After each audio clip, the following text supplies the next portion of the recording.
বিবি বেঈমান, কাপড় জামা গুটি টুটে বাপের বাড়িতে যাব কেন? আমি তোর মতন দাঁড়িয়ে না সংসার করতে চাই না রে নাপিত। যখন ওই ছুরিটা আস্তে করে দাড়ির কানে লাগায়, একটা দাড়ি খালি কাটা গেছে গো, ছুরির কানিতে সামনার মধ্যে বসে গেল, আর দাড়ি কাটতে সাহস পায় না, রক্তই রক্ত হয়ে যায়, সাদা জায়গায় রক্ত রঙিন হয়ে গেল। যুবক শুনছিল রে, দাড়ির মধ্যে কুল লাগা যাবে না, দাড়িতে কুল লাগালে রাসূলুল্লাহর কলিজায় কষ্ট পায়। যুবক শুনে গেছিল আর কাঁদছিল, আলেমকে বলছিল হুজুর আমি জীবনে কত দাড়ি কাটছিলাম হুজুর গো, আমি আলেমের মুখে শুনি নাই, আজকে তোমার মতন আলেমের কাছে শুনলাম হুজুর, আর তওবাকারী নিলাম, আর জীবনে দাড়ি কাটবো না। তওবাকারী চলে গেল। আল্লাহ বলছে বান্দারে, একবার যখন তুমি ভুল করেছো একবার তওবা করবা। আল্লাহ বলছে আমি তওবাকারীকে বেশি পছন্দ করি। যখন সুবহানাল্লাহ। যুবক বাড়ি চলে গেছিলেন, দাড়ি বারবার বোলায়, নিজে নিজে বোলায়, কান্দে। 1 মাস চলে গেছে, 2 মাস চলে গেছে, 3 মাস চলে গেছে, দাড়ি বড় হতেছে, 6 মাস হয়ে গেছে, দাড়ি সুন্দর হয়েছে, দাড়ি বোলায় খুশি হয়। আল্লাহ আলেমের কাছে তওবা করছি, আল্লাহ এই দাড়ি আর খুল লাগাবো না। হঠাৎ করে 6 মাস পরে ওনার মামা শ্বশুর ওনার বাড়িতে দাওয়াত দিতে গেছে। দেখো যে জামাই, কেন মামু? আমার বেটির কালকে মোহরানা চুক্তি হবে, তোমরা আমার একটা ভাগ্নি জামাই যাবেন না? বলছে মামু আল্লাহ যদি নিয়ে যায় আমরা যাব। নেনোওয়ালা কাই, জোরে বলবে নেনোওয়ালা কাই? যাই আল্লাহর কাম করে, দিনের কাম করে, মুত্তাকিন পরহেজগারি, তারা আল্লাহ উপরে তাওয়াক্কুল তো আগে করবে। এরকম ঠিক না বিঠি? কইছে মামু আল্লাহ যদি নিয়ে যায় আমি কালকে যাব। তা চলে গেছে। তা সকালবেলা বিবি বলছে স্বামী গো, আমার মামার একটা বেটি, এটা লাস্ট, তোমরা একটা ভাগ্নি জামাই যাবেন না? আমি রেডি তো। কিসে রেডি? তুমি? আমিও তো রেডি। তো তোমাকে রেডি হয়েছেন? তা ও পাগলা, আমি রেডি, চল। না তোমার মুকুট ভৌ ভৌ করে দাড়ি কাটবে না? কিসে দাড়ি কাটে? না আল্লাহ, মামার যত জামাই আজকে আসবে একটা জামাইয়েরও মুকুট দাড়ি নাই, তোমাকে ধরি যায় স্বয়ং মনুষ্যের বউ গোবে তা দাড়ি কাটি এসেছে। যুবক বলছে না না বিবি রে, এই দাড়িতে আর আমি খুল লাগাবো না। বিবি আমি আলেমের কাছে তওবা করছি রে বিবি, এই দাড়িতে খুল লাগাইলে আমার রাসূল কষ্ট পাবে রে বিবি। আলেমের কাছে তওবাকারী নিচ্ছি, আল্লাহ তওবাকারীকে বেশি পছন্দ করে। স্বামী স্ত্রী তর্ক শুরু হলো, স্বামী দাড়ি কাটবে না, বিবি মানবে না। ওগো স্বামী, আমি আগে জানলে আমি দাড়িওয়ালা স্বামীর সাথে বিয়ে বসতাম না। ওগো স্বামী, আপনি দাড়ি না কাটলে আমি সঙ্গে নিয়ে যাব না। দুইজনে বাজে গেল কাজিয়া রে, দাড়ি না কাটলে ইনি চলে যাবে বাপের বাড়িতে। বিবি বেঈমান, কাপড় জামা গুটি টুটে সব নিয়ে বেরিয়ে বাড়ি যায়। স্বামী নেচ কাঁথা দৌড়ি যে বিবির হাত ধরিয়ে বলে বিবি রে, এত সুন্দর সংসার বানাইলাম, কষ্ট করি রে বিবি, যাও কোথায়? বাপের বাড়িতে যাব। কেন? আমি তোর মতন দাঁড়িয়ে না সংসার করতে চাই না, বাপের বাড়ি যাব, মামার বাড়ি আসবো, একাই যাবো রে স্বামী, তোর মতন দাঁড়িয়ে নাকে নিয়ে আমি মামার বাড়িতে যাব না। স্বামী বলছে বিবি, দাড়ি কাটলে গোনা হবে, পাপ হবে, গুনার দায়িত্ব কাই নেবে? পাপের কামি নেব? কি মেয়ে মানসি পাপ গোনা ভয় খায় না তো? এদি শাশুড় শ্বশুর গাড়ি বাড়ি ফেলায়, এই স্বামী এসে ঘরে আম্মা কি করো তুই করে কইস এলাই কনসিপ নে, এলাই জুমে কথা গোদ দে। স্বামী কই রে কেমন কথা মারা, কোরআন সে নিয়ে জুমে গোদ দিবে চায়, কিন্তু প্রিয় কারে বারে বারে লাস্টের মধ্যে যুবক তার মানে না বিবি রে পাপ হবে, দাড়ি কাটা যাবে না, আমি এইভাবে যাই না। ও স্বামী, সংসার ত্যাগ করব, তবু আমি দাড়িওয়ালার সাথে সংসার বানাবো না। স্বামী যাকে রে বিবি যায়, স্বামী বলল বিবি রে দাড়ি কাটবো, আমার কাছে খুচরা পয়সা নাই, পয়সা নাই আমার হাতে। বিবি একটা কয়েল দিয়ে দিল। ও স্বামী, আপনি যদি দাড়ি কাটেন, এই যে কয়েল টাকাটা দিলাম, আমি অপেক্ষা থাকবো, আপনি তাড়াতাড়ি ওই নাপিতের দোকানে সেলুনে যেয়ে দাড়িটা বানিয়ে আসেন। যুবক বলে বিবি রে 6 মাস আগে দাড়ি কাটি রে, এই দাড়ির মায়া আমি পরিত্যাগ করতে পারি না। বিবি বলছে যদি দাড়ি না কাটো তাহলে আমাকে পরিত্যাগ করো, আমি বাপের বাড়িতে চলে যাব।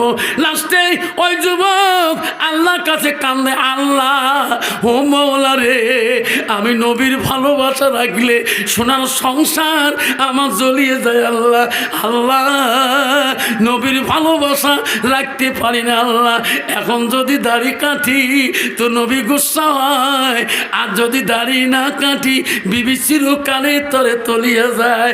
যুবক টাকাটা নিয়ে ওই নাপিতের দোকানের দিকে কাঁদতে কাঁদতে যায়। দোকানে গেল, নাপিত বেটা দোকান বন্ধ, সময় হয়ে গেছে, দুপুর টাইম গো, খানা খাইতে চাইবি নাপিত বেটা। ওই যুবক কান্দে, নাপিত বলে এই বেটা দাড়ি কাটবি না, এমনি আসলি? ভাই দাড়ি কাটবো, বসে হুলছি। আরে ভাই রে 6 মাস আগে তোর দোকানে কত না দাড়ি কাটছি, আজকে আমার দাড়ি কাটা মন চলে না। আমি আলিমের মুখে শুনছিলাম ভাই এই দাড়ি কাটলে আল্লাহ রসুল নারাজ হয়ে যায়। নাপিত বলছে ব্যথা দাড়ি যদি কাটো তাড়াতাড়ি বসো, নাহলে আমি খানা খাইতে যাব। লাস্টে যুবক বাধ্য যখন হুল চেয়ারে বসে গেলেন, নাপিত বেটা রে ওই বাবারা ক্রিমটা বাড়ি করি, বিরাজটা চুবিয়ে দাড়ির মধ্যে লাগায়, একটু লাগে যতবার ওই বিরাজ ঘুরে ফেনা ফেনা ওই ভই বইয়ে হয়ে যায়। যুবক কান্দে আর আল্লাহর কাছে বলে আল্লাহ এই 6 মাসের মহব্বতের দাড়ি আল্লাহ আজকে বিবির জ্বালায় আমি বাধ্যই কাটা হয়ে গেলাম। যুবকের চোখের পানি দাড়ির মধ্যে পড়ে রে। ওই নাপিত যখন চুরিটা বাড়ি করছে, বাবা এখন শোনে বিলেট, আমিও তো চুরি দিয়ে বাবা খত কামাইলাম, বিলেটে ছিল না আমার ওটি বাবলুরা উয়ে আসিল, ওই বাবারও মুসকাটে এখন ওই চুরি দিয়া ঘরের চামড়ার মধ্যে সকারে এলা শুনে বিলেট একটু যদি কাছে কম আয় পয়সা পাবো না, বেলেট ভদ্রা এখন ছুরি দিয়ে গোটা গেলাম কাটছে গো, কোনোদিন সিফটি হয় নাই, কোনোদিন খাওয়াও হয় নাই। সেই নাপিত ছুরি বাড়ি করছে, চামড়ার মধ্যে ডলবে, যুবকের চোখের পানি আরো ঝরঝর পড়ছে। আল্লাহ আর হয়নি, আল্লাহ কি করি আল্লাহ, তো নবীর ভালোবাসা অন্তরে রাখতে পারলাম না। আর নাপিত রে উনি তো দাড়ি কাটতে মায়া করে না, মোষ কাটতে মায়া করে না। আয় রে নাপিত যখন ওই ছুরিটা আস্তে করে দাড়ির এক কানে লাগায়, একটা দাড়ি খালি কাটা গেছে গো, ছুরির কানিতে সামনার মধ্যে বসে গেল, আর দাড়ি কাটতে সাহস পায় না, রক্তই রক্ত হয়ে যায়, সাদা জায়গায় রক্ত রঙিন হয়ে গেল। নাপিত বলল ভাই রে ছুরির কানি বসে গেছে ভাই, আমি ফিটকারি দিলাম, বরফ দিলাম, রক্ত বন্ধ হয় না ভাই, আর দাড়ি কাটতে পারবো না, তাড়াতাড়ি হাসপাতালে যা, খালি রক্ত বন্ধ করতে চাও, ডাক্তার সারা বুদ্ধি নাই। ওই যুবক দাড়ি চিপি ধরিয়া কানতে কানতে হাসপাতালে যায় আর বলে আল্লাহ সত্যি তুমি নারাজ হয়েছো আল্লাহ, আল্লাহ আমি অপরাধ করেছি, আল্লাহ আমি অপরাধ করেছি। হাসপাতালের সামনে কান্দে, হাসপাতালে ডাক্তার বলে ব্যথা রে, হাসপাতালে দরজা হাল্লা করো কেন, কি হয়েছে তোমার? ডাক্তার বাবু গো আমার দাড়ির রক্ত বন্ধ হয় না। ডাক্তার বলছে রে 1 সেকেন্ডের ব্যাপার, 1 মিনিটের ব্যাপার, আমার বিছনা শুয়ে পড়ো, মিনিটে রক্ত বন্ধ হয়ে যাবে। যুবক শুয়ে পড়লো।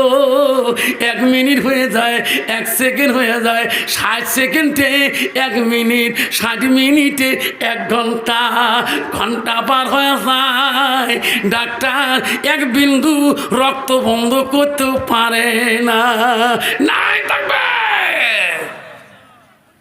ডাক্তার বলছে বাবা, আমি বলছিলাম 1-2 মিনিটের ব্যাপার, এত মেডিসিন দিলাম বাবা, তো দাড়ি রক্ত একটুকু বন্ধ হয় না। বাবা আমি ডাক্তারি করতে করতে বুড়ো হয়ে গেলাম, তুমি আমার বিছনা ছাড়ি দাও, আমি অন্য রোগী শোয়াবো, আমার দ্বারা চিকিৎসা হবে না। কইছে ও ডাক্তার বাবু, আপনি তো নিজেই চ্যালেঞ্জ করলেন 1 মিনিটের ব্যাপার, 1 সেকেন্ডের ব্যাপার। ও ডাক্তার বাবু, কয় ঘন্টা চলে যায়, এখন আবার রক্ত বন্ধ করতে পারেন না কেন? ও ডাক্তার বাবু, কোথায় যাব আমি, এই রক্ত বন্ধ করব, কোন ডাক্তারের পরামর্শ নেব? তখন বলছে বেটা রে, আমি কোন ডাক্তারের কথা বলি, আমি ডাক্তারি করতে করতে বুড়ে হয়ে গেলাম। কত রুগী, কত খুনি মানুষ, কত রক্ত বন্ধ করলাম, তো সামান্য খুঁড়ে রক্ত বন্ধ করতে পারি না। এ ব্যথা কোনো ডাক্তারের কাছে যে লাভ হবে না, কার কাছে যাব? ও ডাক্তার বাবু, কার কাছে যাব? ব্যথা, এই রক্ত যদি বন্ধ করতে চাও, তুমি হক্কানি আলেমের তালাশে নাই থাকবে। হক্কানি আলেমের তালাশ না। যুবক কান্দে রে, কোথায় পাবো হক্কানি আলেম? যুবক রক্ত ধরে চিপি ধরি কান্দে গ্রামে, কোথায় পাবো হক্কানি আলেম? যেতে যেতে রে বহু দূরে দেখে একটা কওমি মাদ্রাসা, বাচ্চারা বারান্দায় কোরআন তেলাওয়াত করতেছে, হুজুর পড়াইতেছে। ওই যুবক গেটের দরজা কে কান্দে, ও হুজুর, হুজুর আমার কাছে একটু আসো। হুজুর বলে রে বেটা, তোরা পড়ো তো, ওই লোকটা কেন গো ডাকতেছে, আমি একটু দেখি আসি, আমার গেটের সামনে কেন কানতেছে। হক্কানি আলেম গেটের কাছে যে বলো, ভাই কি হয়েছে তোমার, তোমার গায়ে মাথায় এত রক্ত কেন? সব কথা খুলে বললেন, ও গো হুজুর, দোয়া করে দাও আমার রক্ত যাতে বন্ধ হয়ে যায়। ওই হক্কানি আলেম বলেন, বেটা রে, আমার মতন আলেমের কথায় তুমি মানো নাই, আমার কথা ঠিকই তুমি মানবা, তুমি আলেমের কথা বিশ্বাস করো নাই, বিবির কথায় তুমি দাড়ি কাটতে আসছো, আমি দোয়া করে লাভ হবে না, বেটা তুমি এখান থেকে চলে যা। বলছে হুজুর আপনি ফিরি দেন না, হুজুর, হুজুর আপনি ফিরি দেন না, হুজুর ক্ষমা করে দাও, এই ভুল আর জীবনে করবো না। হক্কানি আলেম বলছে, ও বেটা রে, আমি দোয়া করলে হবে না, আমার মাদ্রাসায় বেগুনা মাসুম আছে রে, তার দ্বারা দোয়া করতে হবে। সব বাচ্চারা বললো, বাবা রে তোমরা মাদ্রাসা তালিম, আমি আমিন আমিন বলবো, তোরা দোয়া করে দাও। এই যুবকের বড় ঘোর বিপদ হয়েছে। বাচ্চারা দোয়া তুললো, হুজুর দোয়া শুরু করে দিল। আল্লাহ আস্তে আস্তে ওই বেগুনা মাসুম বাচ্চাদের দোয়া, হক্কানি আলেমের দোয়া শেষ হয়ে গেল। দাড়ি রক্ত 1 বিন্দু আর পড়ে না। যেরকম সুবহানাল্লাহ। এই জন্য বাবা, সবাই আমরা নবীজির সুন্নাত পালন করে চলবো, 5 ওয়াক্ত নামাজ পড়বো। রাজি আছেন? কে কে রাজি আছে হাত ধরে দেখাই, তাকবীর লাগাই। নাই তাকবীর। 90% যুবক আছে এখনো বিবির কথা শুনি আব্বারে মা গালা ধাক্কা মারি বাড়ি করে দেয়, বাবা গালা ধাক্কা মারি বাড়ি করে দেয়। নিজের ঘরের দরজা দিয়ে মা বাইরে পড়ে থাকে, মা মানুষের বাড়িতে ভিক্ষা বাঁধি খায়, বাবা মানুষের বাড়িতে ভিক্ষা খুঁজি খায়। আজকে এই সমাজ আসি গেছে এই বর্তমানে, কারণ বিবিটা ভালো না। আজকে বিবির জ্বালায় ওই যুবক বাবার সাথে শান্তি মতন একটা কথা বলতে পারে না। বিবির জ্বালায় মার কাছে 100টা টাকা দিতে সাহস পায় না। জোরে বল ঠিক না ঠিক? আল্লাহ রসুলের কাছে আব্বারা কষ্ট মনে করবে না সোনারা। আল্লাহ বলি দিছে বান্দারে আমার ইবাদতের পরে ওয়াবিল ওয়ালিদাইনি ইহসানান, তবে তোমার মা বাবার সঙ্গে তুমি সৎ আচরণ সৎ ব্যবহার তুমি করো। আজকে 90% যুবক দেখা যায় এখনো বাবার সাথে ভালোভাবে কথা বলতে জানে না। যেরকম ঠিক না বেঠিক 90% যুবক আছে বাবা, আমি নিজের চোখের সামনে দেখছিলাম, আমার চোখের সামনে তার মা গালা ধাক্কা মারি বাড়ি করে দিয়েছিল। আমি দৌড়ি যে আটক করছে, ভাইরে তুই কি করলি ভাই, তুই বাদ না দিস নেই, তোর মাটা কেন ধাক্কা ফেলে দিলি মাটির মধ্যে। সারা রাত পর্যন্ত ওই দিন হলো মাটা কান্দিছিল। সকালবেলা আমার বাড়িতে কয় বাবা তুই বিচার করি দে। আমি কইছি চাষিমা তোমার বেটার ভাষা জ্ঞান ভালো না, বিচার কি করব। চাষিমা আপনি নিজের পথ দেখি মানুষের বাড়ি ভিক্ষা করি খাও, তাই তোমার শান্তি পাবেন। ওই রকম কুলঙ্গার বেটার কাছে থাকলে আপনি আজকে তো ধাক্কা পালেন, পরশুদিন তোমাকে লাঠি চাষ করতে পারে। যেরকম ঠিক না মিঠে মারে মা কোনোদিন অপর হয় না গো, বাপ কোনোদিন অপর হয় না গো। তুমি যদি খাইতে পারো মাছ ছাড়ি বাবা ছাড়ি, যেদিন তোমার পুলিশ আসি হ্যান্ডকাপ লাগাইবে ওদিন তোর বউ যাবে না, তোর মা দৌড়ে দেয়া ওই ওসি সাহেবের পা ধরবে, ওই দারগা বাবুর হাত ধরবে তোমার বাবা। ও গো দারগা বাবু আমার সন্তান কি অপরাধ করেছে নিয়ে জানলা, ওদিন তোমার মা দারগার পা ধরে কাঁদবে রে সোনা, ওই দিন তোর বিবি আর আগে যাবে না। আজকে সমাজের মধ্যে তোর মা পথের ভিখারি হয়ে গেছে, তোর বাপ পথের ভিখারি, তুমি 3 তলায় নাচি এসি রুম হাওয়া খাও। জান্নাত এত সহজ, জান্নাত এত কাছে, অত সহজ না জান্নাত, অত জান্নাত সহজ না। পৃথিবীর ওলি ছিল আব্দুল কাদের জিলানী রহমাতুল্লাহ। একদিন রাত্রিকালে গভীর রাতে যেতেছেন, গেতে গেতে যে দেখে একটা নদীর কিনারে একটা মহিলা বৃদ্ধ মা বসে কাঁদতেছে। আল্লাহর ওলি বলল এত রাইতে এই বৃদ্ধ মাটা নদীর ঘাটে কান্দে কেন?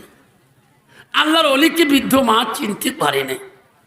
আল্লাহর ওলি যে আব্দুল কাদের জিলানী বলছে মা এই নদীর ঘাটে কোনো মানুষ নাই, আপনি বসে বসে কাঁদছেন কেন, কি হচ্ছে?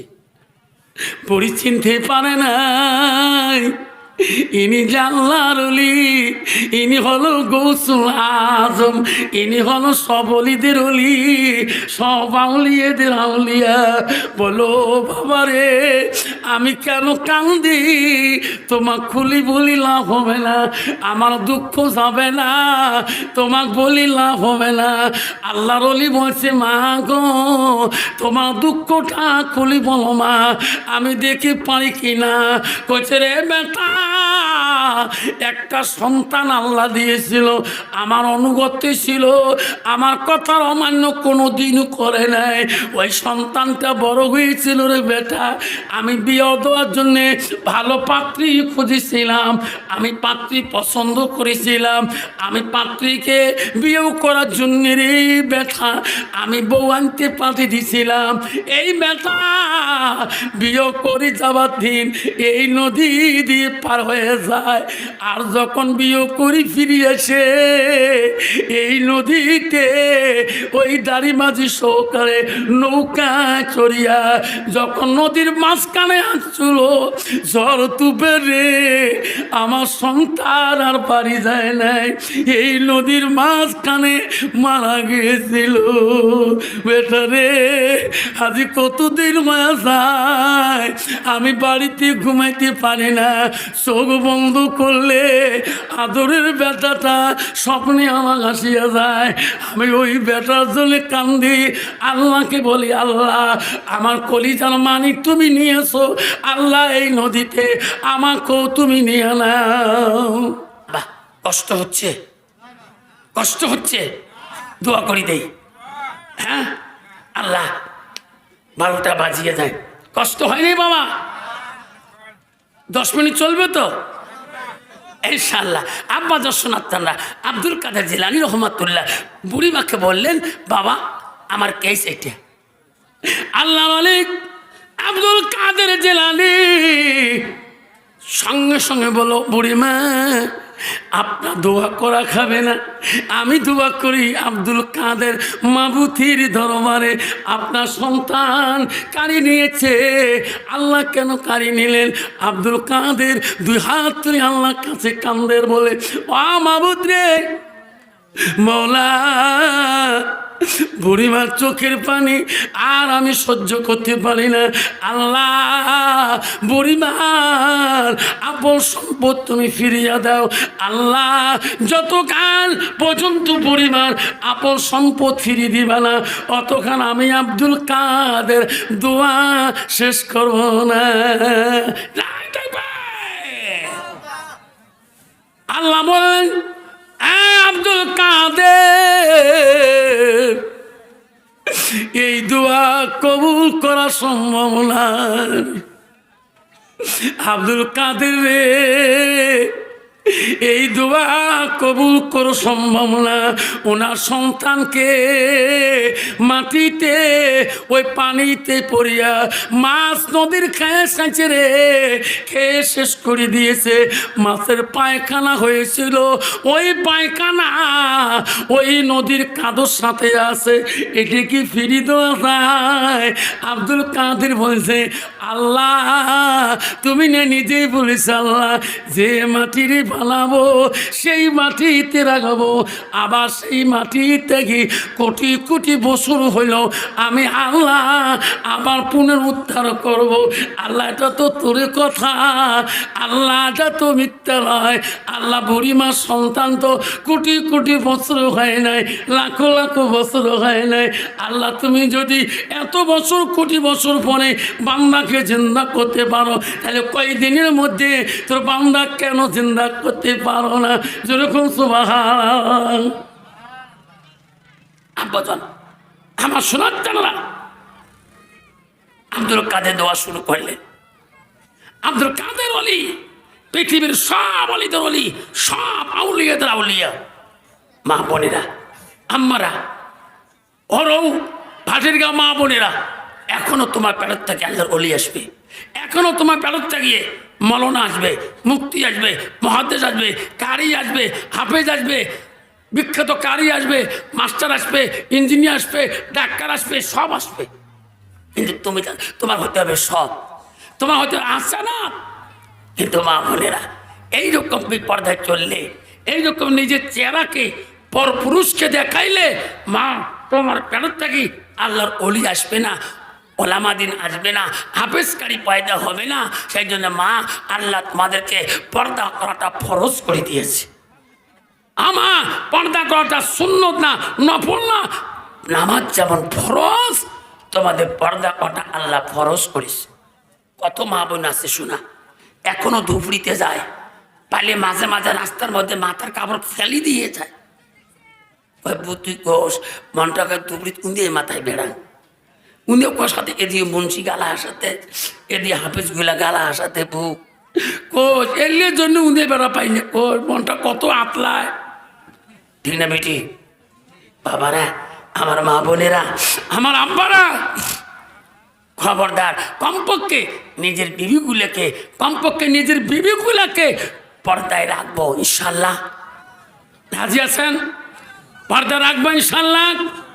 হ্যাঁ, আর নিজে 5 ওয়াক্ত নামাজ পড়বো। রাজি আছেন? রাজি আছেন? আল্লাহ রাসূল বলছিলেন যে মুমিনের জন্য 10টা দাইনি সুন্নত। কয়টা? যেরকম কয়টা? নাবির উপর থেকে 5টা আর নাবির নিচেই 5টা। হুজুর উপরে একটা দাইনি সুন্নতের কথা বলেন তো। রাসূল বলছিলেন মা জিম্মা রফরা, তুমি 3 তরিকে 1 তরিকে মাথার চুল রাখো। কিন্তু বাবা বর্তমান যুগে এই সমাজের মধ্যে যুবকদের কোনো চুলের তরিকে আছে? আছে নাই? এদিও কাটে গোড়ায় মাথার উপরে খাবড়ি, মাইও গোটাটা মাইও, এদি ফিটে মাথা দিয়ে যান, মনে করছে মাইও ওঠা যায়। আছে না নাই? কি যে প্যান কিনে রে বাপ, মোর মাথা কাম করে না, এমন প্যান পেনে 5 পাকে রংপুর গোটা দেওয়া যায়, ঠিক না বেঠি? বাবা কেন ওই ছেলেটা এইরকম অবস্থা হয়েছে? বাবা এই শোনা না, এই যুবকরা খবরদার, তোরা যদি পরিবর্তন সমাজে হইতে চান, আব্বারে 2 ঘন্টা ফেসবুক না চলিয়া, 2 ঘন্টা তোমরা লাইভ না করিয়ে, 1 ঘন্টা ইউটিউব না চ্যানেল চেষ্টা না করিয়ে, তুমি 1 ঘন্টা তুমি মাগরিবের নামাজের পরে তোমার মসজিদে ইমাম সাহেবের কাছে দেয়া আল্লাহর কোরআনটা পড়া শিখো। এই ছেলেটা যদি কোরআন পড়া জানতো গো, ওই ছেলেটা কোনোদিন ওই চুল রাখতো না। আমার রাসূল বলল, তোরা অপ্রয়োজনীয় শরীরের রোম গায়ে রাখিও না। 40 দিন আগে তোমার অপ্রয়োজনীয় শরীরের রোমগুলো ফেলে দিতে হবে। কত যুবক আছে রে বাবা, 40 দিনকে 40 মাস যায়, 4 মাস 5 মাস যায়, 7 মাস যায়, তবু কাকের তালি চুল কাটে না। কাকের তালি বাবার এই গরমের দিনে একবার যদি তোলে রে বাবা, মনে করো যে হিমালয়ের সাগর কেন উঠি। যখন ঠিক না বেঠি, যখন ঠিক না বেঠে, কাকের তালি চুল যদি এই অবস্থা হয়, বাকি চুলের অবস্থা বোঝায় ঢাকা আছে। যখন ঠিক না বেঠি, খবরদার রে যুবক, জান্নাত যদি যেতে চান রে যুবক, 1 ঘন্টার জন্য আল্লাহ রাসূল বলল, মান সালাকা তারিকান ইলতামিসু ফিল মান। তোরা যদি জান্নাতের রাস্তায় চলতে চাও, ঘুরতে চাও, তোমরা ওই রাস্তায় যেয়া 1 ঘন্টার জন্য তোমরা ওই মক্তবে যেয়া, সুবহি মক্তবে যাও, 1 ঘন্টা যেয়া আল্লাহ কালামটা শেখো। ওই ছেলেটা যদি আল্লাহ কালাম শেখে গো, কোনো দিনও মদ হাতে আসবে না, গাঞ্জা হাতে আসবে না, সুদ খাবে না, নেশার সিরাপ খাবে না, নেশার ট্যাবলেট মুখে দিয়ে ঘুরবে না, বেড়াইবে না। এই জন্য আল্লাহ নবীর কাছে আব্দুল্লাহ ইবনে মাসউদ আরো প্রশ্ন করলো, কুলতু সুম্মায়ু, নবী গো, নামাজের থেকে, বাবা মার থেকে আরো কোনো ভালো আমল আছে নাকি? রাসূল বললেন, আছে। কালা আল জিহাদু ফি সাবিলিল্লাহ, আল্লাহ রাস্তায় জিহাদ করনেওয়ালা, ইসলামকে জয় করনেওয়ালা আল্লাহর কাছে সবচেয়ে বড় আমল। আব্বাজন আমার যুবক ভাইরা, আজকে এই ভাটির গাঁওতে, আব্বারা রোগের ভাটির গাঁওতে আজকে এই বুড়ে বয়সে মাদ্রাসা যাওয়া সম্ভব না, মক্তব যাওয়া সম্ভব না। এই বুড়া বয়সে মাদ্রাসা যাও, লজ্জা পাবেন। এই বুড়া বয়সে আল্লাহর কোরআন বলছে, তুমিনুনা বিল্লাহি ওয়া রাসূলিহি ওয়া তুজাহিদুনা ফি সাবিলিল্লাহ। আল্লাহ বলল, বান্দারে, আমাকে তুমি রব বলে স্বীকার করেছো, আমার নবীকে তুমি নবী বলে স্বীকার করেছো। আমি আল্লাহ তোকে মাল দিয়েছি, তোকে সম্পদ দিয়েছি, আমার রাস্তায় তুমি ব্যয় করো। এই বয়সে রে বাবা, কমপক্ষে মাসে 3টে দিন যাবার জন্যে, আর বছরে 1টা চিল্লা যাবার জন্যে আব্বা চেষ্টা করি গো। আল্লাহ নবী বলল, লা ইউমিনুনা আহাদুকুম হাত্তা কুনা হাব্বা ইলাইহি মিন ওয়ালিদিহি ওয়া আওলাদিহি ওয়ান নাসি আজমাইন। আমার নবী বললেন, ওই মানুষটা অতক্ষণ পর্যন্ত পূর্ণাঙ্গ মুমিন হইতে পারে না যতক্ষণ পর্যন্ত নিজের ছেলে সন্তান পিতামাতা অন্য মানুষের থেকে মালত থাকি আমার নবীর ভালোবাসা আমার উম্মতের ভিতরে থাকবে না। এর জন্য বাপ, আজকে আমরা নবীর ভালোবাসা আমরা সবাই রাখতে চাই। রাজি আছেন? কে কে রাজি আছেন? হ্যাঁ, তাহলে বাপ বলুন। এমন একটা বাপ আছে, হুজুর আমি 3টে দিন আল্লাহ রাস্তায় নিসাবে যাব, 1টা 2টা ইনশাআল্লাহ 3টে দিন করি। এই সমাজ থেকে কমপক্ষে 3 দিনের একটা জামাত যাতে এই সবার ওসিলে করি, 3 দিনে একটা জামাত যাতে বেরিয়ে যায়। কে নাম দেবেন 1 নম্বরে? এখানে আসে মোলাকাত করি যাও, হুজুর আমি এই সপ্তাহের ভিতরে আমি 3 দিনে একটা নিসাবি জামাতে, আমি 3 দিনে যাবো নিসাবে। এই জামাতের এই সবার ওসিলে করি, একটা যুবক আসে হাত লাগাবেন, আমার সাথে মোলাকাত করে যাবেন, হুজুর আমি এই সপ্তাহের ভিতরে আমি 3 দিনে নিসাবে যাব।